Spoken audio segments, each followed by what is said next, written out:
Hi friend, नमस्कार। मैं विपुल, आपका दोस्त, आपका सहयोगी, आपका वेबसाइट सलाहकार। आज आपको एक नया कंसेप्ट इनकम टैक्स का बताऊंगा, डीम्ड रेजिडेंट के बारे में।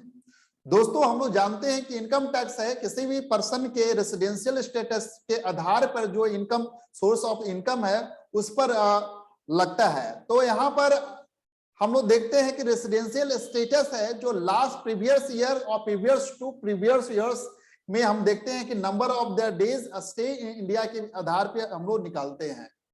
तो जैसे कि हम लोग देखते हैं कि रेजिडेंट कितने तरह के होते हैं। तो एक तो हुआ कि रेजिडेंट एंड नॉन रेजिडेंट, और रेजिडेंट को फर्दर आप क्लासिफाई करते हैं ordinary resident and not ordinary resident. तो ये डीम्ड रेजिडेंट एक नया कॉन्सेप्ट है, ये कहां से आ गया भाई? ये कौन सा क्या डीम्ड रेजिडेंट होने के लिए कि नंबर ऑफ डेज जो है स्टे इन इंडिया कितना दिन होना चाहिए और किस पर ये एप्लीकेबल होगा? तो आइए दोस्तों देखते हैं कि नया सेक्शन 6A फाइनेंस एक्ट 2020 से डाला गया है इनकम टैक्स के अंदर। इसके अंदर बताया गया है डीम्ड रेजिडेंट के बारे में, और ये कहा गया है कि डीम्ड रेजिडेंट जो है ये देखिए इंडियन सिटीजन पे ही एप्लीकेबल होता है ये कॉन्सेप्ट।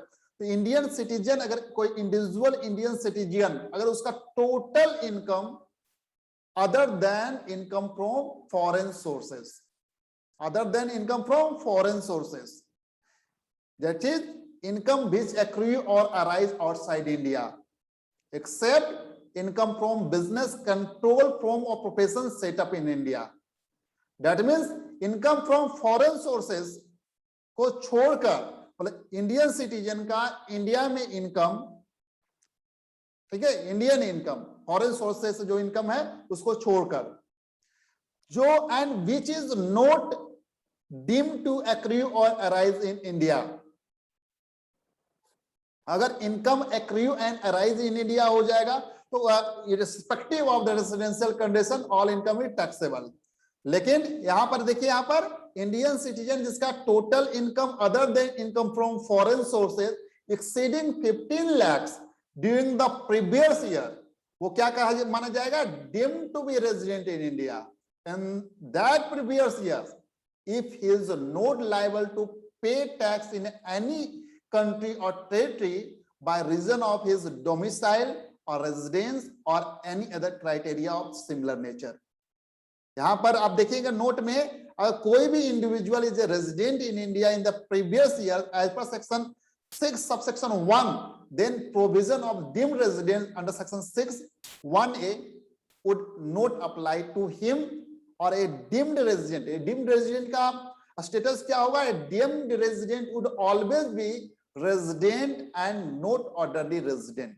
हाँ, कहीं भी number of the days stay के बारे में नहीं दिया हुआ है। इवन अगर इंडिया में ना भी रहे या 1 दिन के लिए आए, 2 दिन के लिए आए, 60 दिन के लिए, 120 दिन के लिए, ठीक है, 182 दिन से ऊपर जाएगा तो आपका नॉर्मल कंडीशन तो अप्लाई हो ही जाएंगे। लेकिन अगर नंबर ऑफ डे इवन ना भी इंडिया में रहे तो भी वो डीम्ड रेजिडेंट हो जब माना जाएगा अगर वो इंडियन सिटीजन है और इसका income other than the income from foreign sources 50 lakh से ऊपर होता है, तो always consider as resident and not ordinary resident. ये है डीम्ड रेजिडेंट का कॉन्सेप्ट। जनरली हम लोग देखते हैं, अगर रेजिडेंशियल स्टेटस डिसाइड करने के लिए आप देखते क्या है, आप number of the days stay in India 182 days और मोर इन द प्रीवियस ईयर्स, और फर्दर कंडीशन चेक करने के लिए आप देखते हैं कि लास्ट ईयर 60 डेज और उसके लास्ट ईयर्स आपका 9 immediately preceding previous years out of the 10 preceding years और 729 days during the 7 immediately preceding financial year, then वो ऑर्डिनरी रेजिडेंट होता है। लेकिन इंडियन सिटीजन और इंडियन ओरिजिन के केस में क्या होता है? अगर उसका इनकम टोटल इनकम 15 लाख से ऊपर है और वह मोर देन 120 डेज और stay in India for immediately preceding previous year 365 days है, तो resident and not ordinary resident होता है। आप देखिएगा इंडियन सिटीजन और पर्सन ऑफ इंडियन ओरिजिन, लेकिन डीम्ड रेजिडेंट के लिए ओनली इंडियन सिटीजन ही कवर है, Indian person of Indian origin नहीं कवर है। और यहाँ पर कंडीशन में आप देख रहे होंगे, इस कंडीशन के द्वारा आपको जो एडिशनल कंडीशन 120 डेज, जो 60 डेज, जो 182 डेज पहले था आपका PIO इंडियन सिटीजन के केस में, अगर 182 डेज का जो कंडीशन था, लेकिन यहाँ पर क्या है, अगर 120 डेज और मोर देन 120 डेज जो अगर यहाँ पर स्टे कर लेता है वो और प्रीवियस ईयर्स में, और उसके last four immediately preceding 365 days, और resident and not ordinary resident है। इस कॉन्सेप्ट से डीम्ड रेजिडेंट का कोई मतलब नहीं है। Deemed resident is always resident and not ordinary resident irrespective of the number of days stay in India. Thank you so much for watching this new concept.